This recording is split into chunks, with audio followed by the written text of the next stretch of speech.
Modulation లేకుండా wireless communication system అస్సలు work అవ్వదని మీకు తెలుసా? ఈ ఫార్ములా బట్టి వేవ్ లెంగ్త్ అండ్ ఫ్రీక్వెన్సీ రెండూ ఇన్వర్స్‌లీ ప్రపోర్షనల్. ఇంకొక విషయం, యాంటెన్నా సైజ్ అనేది ఇన్‌కమింగ్ సిగ్నల్ వేవ్ లెంగ్త్ మీద డిపెండ్ అయి ఉంటుంది. అంటే antenna size is directly proportional to the signal wave length.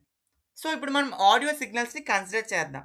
ఇప్పుడు ఈ ఆడియో సిగ్నల్స్ అనేవి లో ఫ్రీక్వెన్సీ సిగ్నల్స్.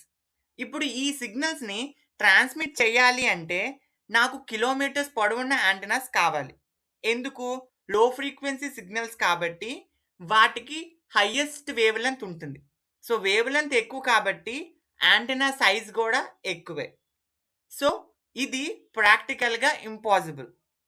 కాబట్టి మనం మోడ్యులేషన్ యూజ్ చేసి లో ఫ్రీక్వెన్సీ సిగ్నల్‌ని హై ఫ్రీక్వెన్సీ సిగ్నల్ కింద కన్వర్ట్ చేస్తాం. దీంతో యాంటెన్నా సైజ్‌ని మనం రెడ్యూస్ చేస్తాం. సో, మోడ్యులేషన్ వల్ల ఉన్న మరిన్ని అడ్వాంటేజెస్ ఫుల్‌గా తెలుసుకోవాలి అంటే డిస్క్రిప్షన్‌లో లింక్ ప్రొవైడ్ చేశాను. వెళ్లి చూసేయండి.